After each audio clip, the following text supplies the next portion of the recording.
Hey everybody, it's Jason Blaha here, and once again it is time for my client Michelle's vlog, and we had an excellent training week. She's definitely going to make it to nationals next year at this rate. All right, floor press using the wider grip now that we've been able to get her pain-free on the wider grip. Look at that smile. Why that smile? Because that's 155 pounds, right? 155 on a floor press. Keeping in mind, this is someone who, before she hired me, could not do any pressing outside a closed grip without excruciating pain in her shoulder. All right, we've got her built up to where she can do all this stuff wider grip. She can bench, all the way out at the rings. And her pinkies are actually past the rings here. So on her bench and her floor presses. So we've made some phenomenal progress there. And again, she's been pretty happy about that. We can't get her to pull sumo yet because there's still too much pain with her knees on that, but we can at least bench with a wide grip. So that's major progress here. All right, JM presses. Look at that weight. This goes to show that all that closed grip benching made her triceps ridiculously strong, because that is not a lady's bar. That's a full 45-pound power bar. Okay, she's doing JM presses with it, with plates on there. So you don't see that very often with a lot of women, because most guys have to start with the empty bar on this lift. So again, triceps are strong. So what does this tell us about her bench? If her triceps are that strong and we're floor pressing 155, benching around 155, 160, where's the weak link? Her pecs. You've got to build her chest up, because that's where she's weakest. All that closed grip benching, her closed grip is just as strong as her wide. Now her wide's starting to pass it, but her triceps are crazy strong. So we've got to bring the chest up, which is, not as common as you would think. I don't have a large number of lifters who really, pecs are always the biggest limit on their bench. Mike, they were. You guys always see Mike, and he has a great bench. You guys see him bench like 350. He was a 300 bencher, actually, I think like a 295 when he hired me, but his chest was small. People are like, well, he looks like a beast now. Well, yeah, that's a couple years of building his pecs up. That's how he got there. So we come over here. What do we have Michelle doing after that? We have inverted rows. Then we have plate front raises, and then we have laterals. Because I also need to bring her delts up a lot. Because again, we need to get her bigger. And she's noticed, I've noticed, people at her gym noticed, people in the blogs have noticed, she's gotten bigger, right? She's definitely thicker in terms of muscle mass, but we haven't really bulked her. So people are curious. She's gained about 2 pounds, maybe 3 pounds in all these months we've been doing the vlogs. Okay, it's been very, very little. So it's been pretty much all lean gains. And she'd even noticed that some of her clothes around the waist were a little looser. She's like, I feel like my waist has gotten a little smaller. So we've recomped her as someone who's already an advanced lifter. Again, good programming. All right, here she hit a 260 back squat, which again, we're real happy with. Very happy with this week. And so people will ask, well, how are you recomping an advanced lifter like that at this point? Because her last coach followed the whole powerlifting concept of, we do heavy work with the classic lifts and we do assistance exercise. What you see a lot of people promoting, lots of assistance work.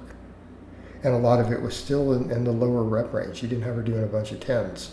He didn't have single joint movements and things like that. So what are we talking about? Stiff leg deadlifts, Larson presses, all that stuff, right? And she didn't have a whole lot of training volume.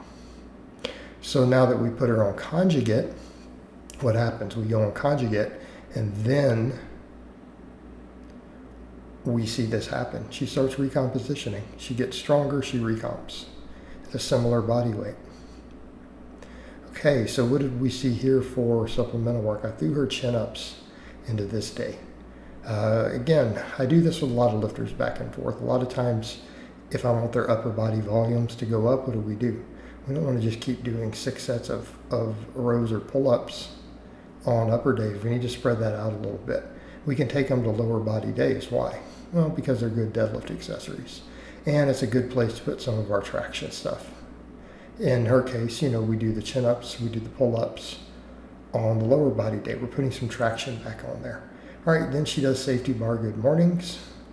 We do, I think these got a little out of order. We do glute ham raises. She's now doing these weighted. Look at the progress we're making. Glutes have been a major, major weak point for her. Okay, they have been historically. So in other words, we've got to bring the butt up. It's got to happen for her strength. So look at where she's at on the glute ham raise. We're now using a weight. Goblet squats, we're up to a 100-pound dumbbell. Someone had asked in the clip I did the other day, they're like, is that she got heavier dumbbells at the gym? I was like, no, she's maxed out the dumbbells. So we'll do these a little longer, and then I'll rotate in another lift. Because she's made great progress here, but I don't think in her case we need to be going much over 10 reps. So people say, well, why isn't there benefits? Yeah, but she does a lot of sled work. So I'm already getting, the GBP aspects. I don't need her lifting to keep working on conditioning. Although I am doing that a little with speed work with the 5x5s, I will eventually take her to a heavier phase of doubles and triples. All right, so, but we're getting strong. Look how strong she's getting on all this supplemental work. I think we're at like 190, 200 on the reverse hyper. Again, this accounts for some of the glute gains, right? The glutes have gotten bigger. They're not where we need them, but they've improved. Okay. Take note, ladies, these exercises we have her do, they've been bringing up her glutes. They were a weak link for her and her strength. But look at these movements now, the numbers we're moving. She's doing weighted glute ham raises to 200 pounds on the reverse hyper. 100-pound deep goblet squats. Okay, sort of stuff, this is your recipe, not hip circles. All right, speed bench with bands. We're on 5x5, so some of this she's having to use just the bar weight. We rotate grips on her speed benching. We do wide, medium, close, but I only put one set up here because this clip is going to get a little long otherwise. She is doing 5x5 right now with lower percentages. It does help with work capacity a little. Before long, I'll take her back over to heavier work. All right, we'll start doing heavier work, particularly, as we get just a little closer to meet, which is coming up. Well, we're going to have a qualifier coming up for her to get her ready for nationals. Here, talked about needing to bring up the pecs. All right, dumbbell presses, and now her shoulders are healthy enough. We don't have to pronate these the same way. That way we can get a little deeper stretch on the pectoral at the bottom. We get that pec into that lengthened position. All right, where does the most hypertrophy occur in exercises? The lengthened position. Okay, all these bodybuilders for a long time worried about contracting and squeezing. It doesn't do anything. In fact, when it's been studied, the shortened position for most muscles produces less hypertrophy than the lengthened position. In other words, it's not about the contracting, it's about the stretching. That stretch overload, that's the part that seems to cause the most muscle growth when we look at the studies. So, in the case of needing to bring up pecs for her bench press, what do we want? We want to stretch those pecs at the bottom. If possible, we want to elicit a stretch reflex. It's what we need. It's what we have to have. All right, same thing, look at the triceps here. What are we doing with this big JM press? Look at that stretch that's placed at the bottom. Lengthened position of the muscle. With a lot of weight too. Okay, this is how we induce hypertrophy. It's not about the squeezing.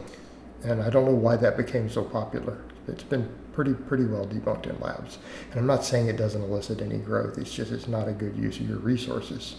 Okay, because my lifters, look how much work we have to get done. We have to do all the maxes and the speed work. We need the supplemental lifts.